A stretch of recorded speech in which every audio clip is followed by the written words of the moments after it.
গাজীপুর জেলার কালীগঞ্জে জমি সংক্রান্ত বিরোধের জেরে পরিকল্পিতভাবে হত্যার উদ্দেশ্যে হামলা। মোহাম্মদ বিলাল হোসেনের পাঠানো তথ্যচিত্রে দেখুন বিস্তারিত। গাজীপুর জেলার কালীগঞ্জ উপজেলার কালীগঞ্জ পৌরসভার ৬ নং ওয়ার্ডের চোরাচান্দাইয়া গ্রামে জমিজমা সংক্রান্ত বিরোধে রামচরণের চাইনিজ কুড়ালের আঘাতে ঢাকা পঙ্গু হাসপাতালে মৃত্যুর সাথে পাঞ্জা লড়ছে নারায়ণ চন্দ্র দাস। প্রতিপক্ষের ওপর নিষিদ্ধ অস্ত্র চাইনিজ কুড়াল ও দেশীয় অস্ত্র দা দিয়ে হামলা চালায় রামচরণ ও তার ছেলে জেন্টু। রামচরণের হামলার ঘটনায় নারায়ণ চন্দ্র দাসের কন্যা লিপিরানী চন্দ্র দাস বাদী হয়ে কালীগঞ্জ থানায় একটি লিখিত অভিযোগ দায়ের করেন।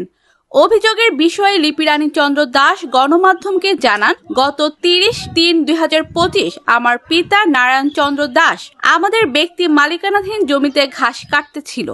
অভিযুক্তরা তাদের পূর্ব পরিকল্পনা মাফিক রামচন্দ্র দাস ও তার পুত্র জেন্টু দাস, মেয়ে জামাতা, পুত্রবধূ সহ অজ্ঞাত আরো ৫ থেকে ৬ জন এসে চাইনিজ কুড়াল, সেন, দাও, ছুরি, লাঠিসোঁটা সহ অস্ত্রে সজ্জিত হয়ে আমার পিতাকে হত্যার উদ্দেশ্যে এলোপাতাড়ি কোপাতে থাকে। এ সময়ে আমার পিতার ডাক চিৎকার শুনে আমার পিতাকে বাঁচাতে গেলে তারা আমাদের ওপরও আক্রমণ করতে থাকে। এক পর্যায়ে তাদের আক্রমণে আমার পিতা নারায়ণ চন্দ্র দাস, মা গিরিবালা চন্দ্র দাস, হারাধন চন্দ্র দাস সহ আমরা গুরুতর আহত হই।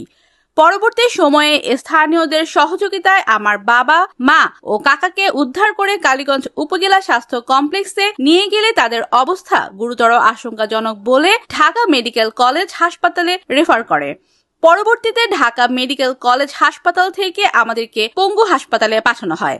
এই সকল বিষয়ে স্থানীয় বাসিন্দারা জানান, রামচন্দ্র দাস ও জেন্টু চন্দ্র দাস ও তার মেয়ে জামাতা খুবই ভয়ঙ্কর।